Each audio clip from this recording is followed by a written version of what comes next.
Bonjour tout le monde et bienvenue à Leadership en tout genre. Et oui, à Leadership en tout genre, la mission, c'est d'inspirer la culture organisationnelle de votre entreprise et de générer un climat de travail qui est stimulant. La semaine dernière, de quoi était-il question? Eh bien, pourquoi notre travail affecte-t-il notre vie privée? C'est vrai que souvent, notre travail affecte notre vie privée, mais c'est aussi vrai que notre vie privée va affecter notre travail. Et ça, c'est ce qu'on a vu la semaine dernière et c'est disponible sur ericlantier.net. Cette semaine, de quoi est-il question? Eh bien, le premier pas pour une conciliation famille-travail plus harmonieuse. Et maintenant, ce n'est pas évident au 21e siècle de concilier famille et travail. Et surtout quand on se sent coupable de ne pas être disponible pour tout le monde ou lorsque notre désir, c'est d'être à la hauteur au travail. Et là, à ce moment-là, ça peut saper toute notre énergie, spécialement pour ceux qu'on aime le plus. Alors, on va voir que le défi d'harmoniser la conciliation famille-travail comporte plusieurs enjeux. Et souvent, ce sont des enjeux qui peuvent être différents pour les hommes que pour les femmes. Maintenant, je tiens à préciser quelque chose. Ici, à Leadership en tout genre, on parle de généralité. Je vous apporte ce que la science, que la littérature a pu observer sur les différences entre les hommes et les femmes, ce qu'on appelle l'intelligence genrée. Maintenant, quand des chercheurs ou des auteurs se penchent sur des différences, on peut arriver à une conclusion que, par exemple, 70% des femmes vont agir d'une façon alors que 30% des hommes. Donc, lorsqu'on parle de 70% des femmes, mais c'est une majorité de femmes. Ce n'est pas la totalité des femmes. Donc, il y a des nuances, il y a des exceptions. Je n'ai pas le temps d'entrer dans toutes les nuances et toutes les exceptions. Et c'est pour ça que je vous renvoie à la devise de Saul de Tarse qui dit examinez toutes choses et retenez ce qui est bon. Alors, on poursuit maintenant avec le premier pas pour une conciliation famille-travail. Mais maintenant, avant d'entreprendre comment on peut harmoniser le tout, on va tenter de comprendre pourquoi ça demeure un défi. C'est important de bien comprendre la problématique et après ça, une fois qu'on voit plus clair, eh bien, ça devient de plus en plus évident quels sont les pas que je dois mettre pour aller plus loin, pour avancer, pour atteindre mon objectif, pour améliorer ma qualité de vie. Alors, selon une spécialiste en leadership du nom de Barbara Annis, eh bien, une femme qui vit de la culpabilité de ne pas en faire assez arrivera difficilement à vivre une conciliation famille-travail qui est satisfaisante. Et ça, je pense que c'est le lot de plusieurs femmes. D'arriver à dire, ouais, mais j'aime mon travail, je suis content d'arriver à la maison, mais oh là là que c'est exigeant, que c'est difficile, puis ça ne se passe pas toujours comme je le souhaiterais. Ça, c'est la réalité humaine, vous allez me dire. Oui. Mais il y a une problématique derrière ça, une problématique qui peut changer, qui peut se régler ou qui peut s'améliorer, qui peut se bonifier. Alors, le problème de beaucoup de femmes, c'est qu'elles recherchent un équilibre et non ce qui convient à leur réalité ou à leurs ressources. C'est là qu'est le défi. Parce que des fois, on essaye d'équilibrer, de doser, mais ce n'est pas nécessairement le dosage, c'est est-ce que je fonctionne, est-ce que j'ai une dynamique qui est en fonction de ma réalité et de mes ressources. Et je vais vous citer encore une fois Saul de Tarse. C'est rare que je le cite deux fois dans une capsule radiophonique, mais là, ça vaut la peine parce que sa déclaration est savoureuse. Saul de Tarse, c'est un homme sage qui a marqué nos sociétés occidentales par sa sagesse et par sa perspicacité. Et puis, c'est un homme qui a écrit des lettres dans l'Antiquité. Et il en a écrit, par exemple, quelques-unes à une communauté qui vivait à Corinthe.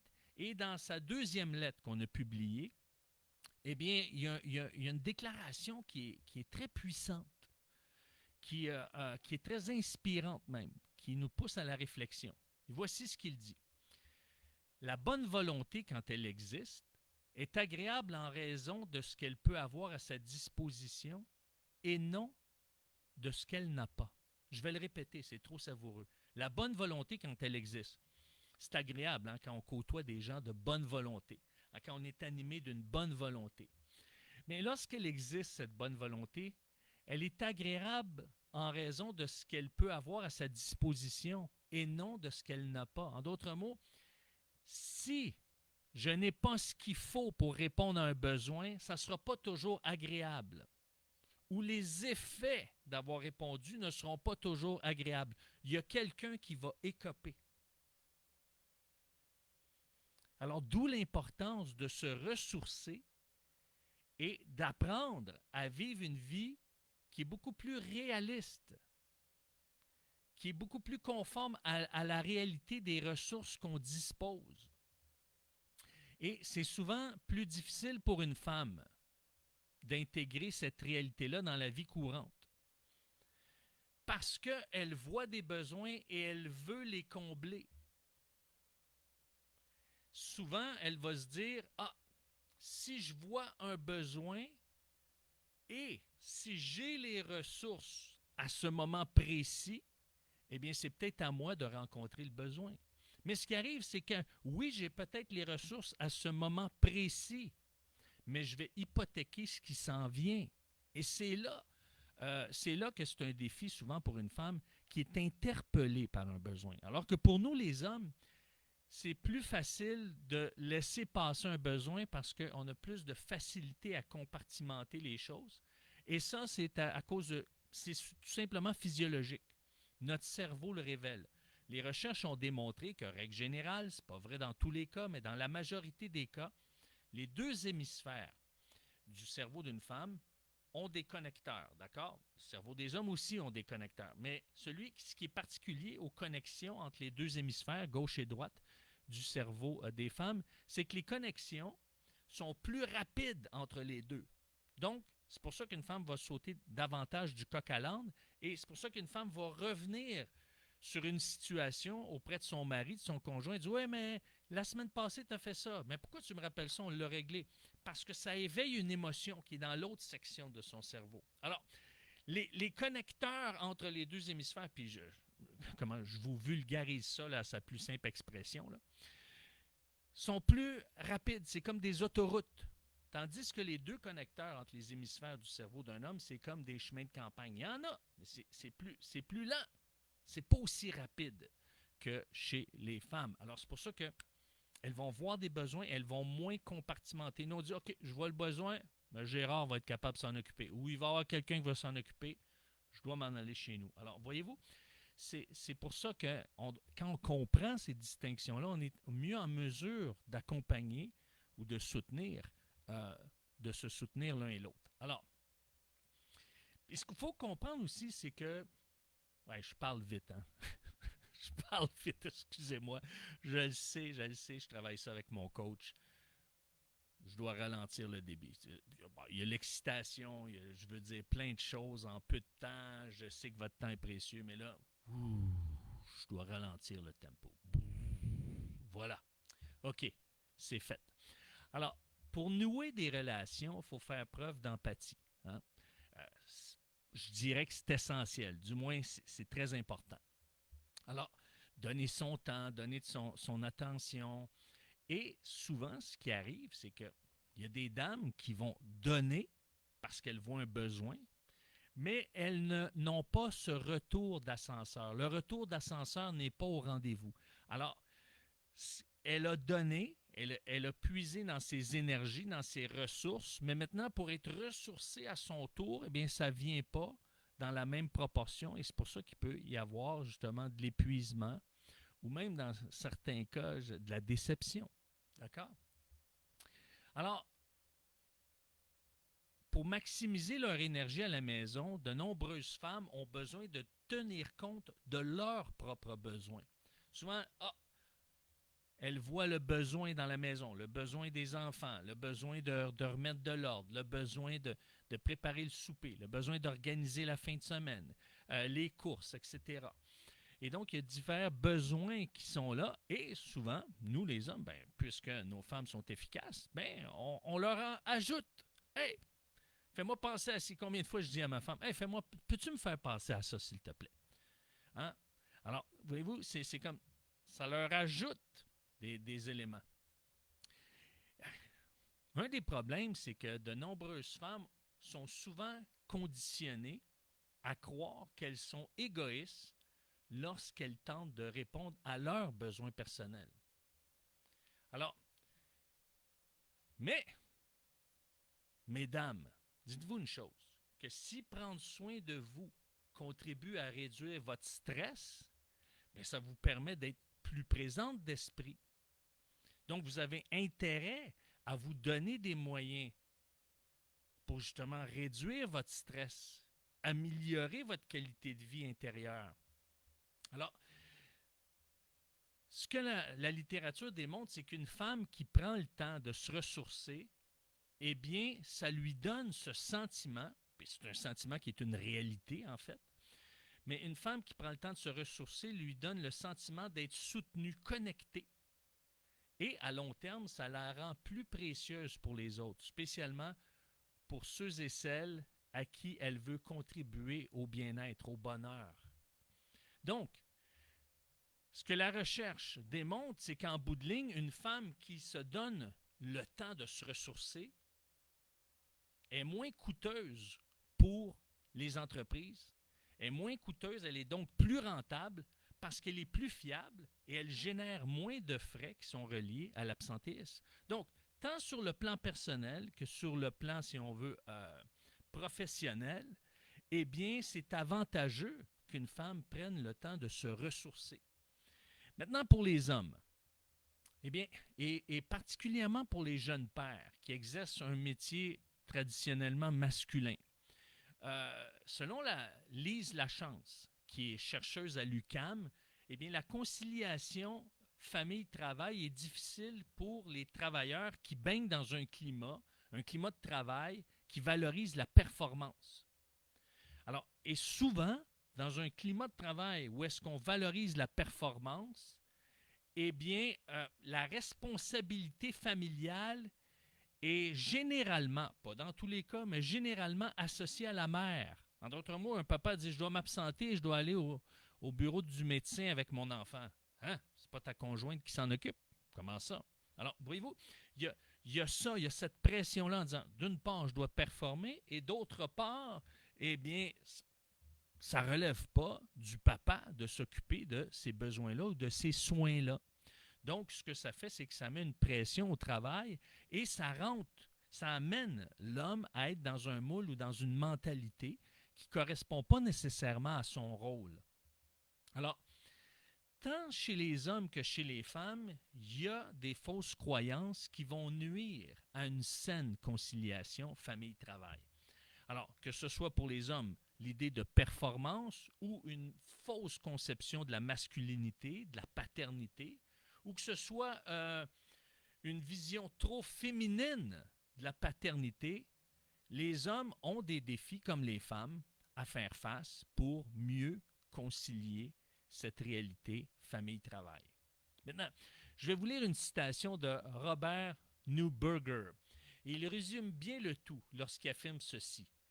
Si l'on ne se sent pas assez important, si l'on doute de sa valeur, si on n'a pas trouvé sa place, prendre soin de soi n'a pas de sens. OK? Je répète. Et ça ne vient pas de moi, ça vient de Robert Neuberger. Si l'on ne se sent pas assez important, si on doute de sa valeur, si on n'a pas trouvé sa place, prendre soin de soi n'a pas de sens. Alors, maintenant, si je vous ai convaincu que c'est important de prendre soin de soi pour justement vivre une meilleure qualité de vie, spécialement à la maison, eh bien, c'est quoi le premier pas que je dois entreprendre pour concilier famille-travail, pour que ça puisse être une conciliation qui est satisfaisante? Bien, premièrement, c'est d'adopter de saines croyances. Ça, c'est important. Parce que souvent, ce sont des croyances, de mauvaises croyances, de fausses croyances qui nous amènent à prendre de mauvaises décisions. Et en prenant de mauvaises décisions, eh bien, qu'est-ce qu'on fait? On génère des actions qui nous rapportent peu ou qui nous font du tort même à ce moment-là. Alors, tout part d'une compréhension, d'une vision, d'une idée qui nous amène à poser des gestes. La pensée précède l'action. Donc, si prendre soin de moi, c'est relié à de l'égoïsme, qu'est-ce qui va arriver? Si je suis quelqu'un d'altruiste, si je veux me donner, si je veux répondre à des besoins, eh bien, je vais de moins en moins prendre soin de moi. Maintenant, pourquoi est-ce qu'on mange? Pour se restaurer. On appelle même ça des restaurants. OK? Pourquoi est-ce qu'on dort? Bien, pour se ressourcer physiquement. C'est pour ça qu'on mange. C'est pour se ressourcer physiquement. Pourquoi on fait de l'exercice? On se supplémente pour se ressourcer physiquement. Et pourquoi notre âme, notre morale, notre psyché et nos pensées n'auraient pas le droit d'être restaurées, revitalisées, revivifiées? Et c'est là que c'est important de considérer ces choses-là. Alors, pour transformer une mauvaise croyance en une pensée saine, eh bien, on doit changer l'expression. Ça, c'est le premier pas, prendre soin de soi. OK? Je dois changer cette expression-là. Parce que prendre soin de soi, prendre soin de moi, je dois prendre soin de moi, prendre soin de toi, eh bien, justement, ça renvoie à soi. Et c'est là qu'on pense que, je suis égoïste, je prends soin de moi. Pendant que je prends soin de moi, je ne prends pas soin des autres. Et c'est là que le bas blesse. Alors, moi, je préférais qu'on utilise une expression comme se ressourcer, se restaurer, se vitaliser, se renouveler. Alors, même, se ragaillardir. Hein?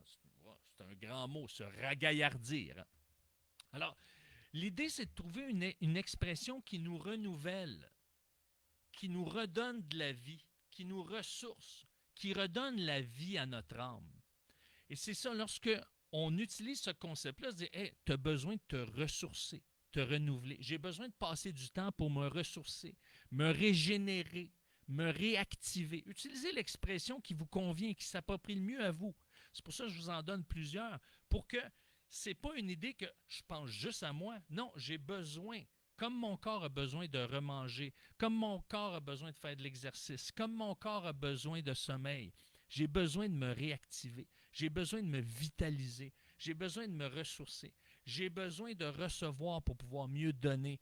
Alors, voyez-vous, et il y a différents moyens qu'on peut prendre. Vous pouvez en discuter avec votre partenaire ou vous pouvez m'écrire. Moi, j'ai une liste, par exemple, de 101 façons de générer de l'ocytocine pour vous, mesdames. Parce que l'ocytocine, pour vous, mesdames, c'est l'hormone du bonheur et ça vous amène un sentiment, une sensation de bien-être ou de mieux-être. Donc, vous pouvez m'écrire à coach@ericlantier.net. Je vous envoie ça gratuitement.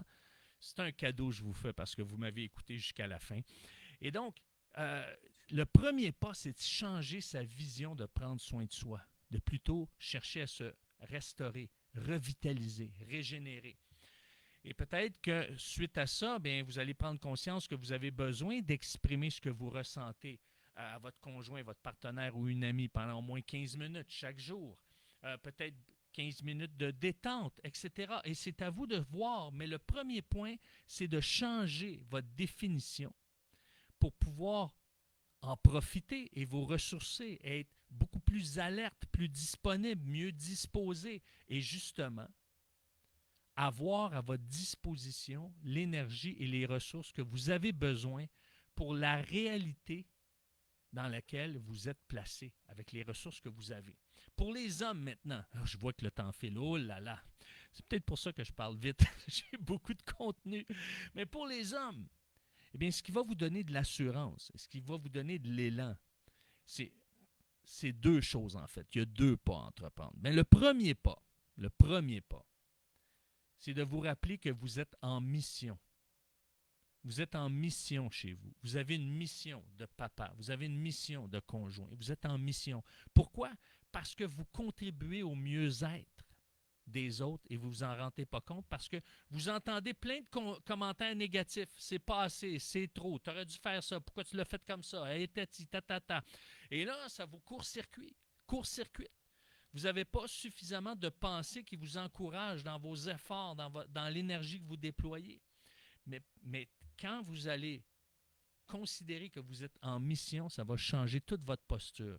Et mesdames, si vous avez un conjoint, d'accord, je vous invite à m'écrire parce que vous pouvez soutenir votre conjoint être en mission et ça va vous aider parce qu'il va être encore mieux disposé à vous soutenir et à soutenir les enfants et ça va alléger votre stress à ce moment-là. Écrivez-moi à coach@ericlantier.net. Donc, je vois que le temps file, je dois vous laisser là-dessus. Alors, si vous aimez le contenu de ces capsules et que vous souhaitez qu'ils continuent à être diffusés sur les ondes du 92.7 FM, parce que c'est pas gratuit publier sur les ondes radio. Et je peux vous dire une chose, le 92.7 FM, c'est la seule station qui publie mes capsules sur l'intelligence genrée en matière de leadership, de relations de couple, relations amoureuses. Je partage sur d'autres stations, mais un contenu aussi complet, eh bien, c'est la seule station qui le fait, qu'il publie comme ça. Alors, je vous invite à m'écrire à coach@ericlantier.net si vous voulez soutenir cette émission pour qu'elle soit publiée sur les ondes du 92.7 FM. Et à tous et à toutes qui écoutez en direct, eh bien, je vous souhaite une bonne fin de semaine. Merci et au revoir.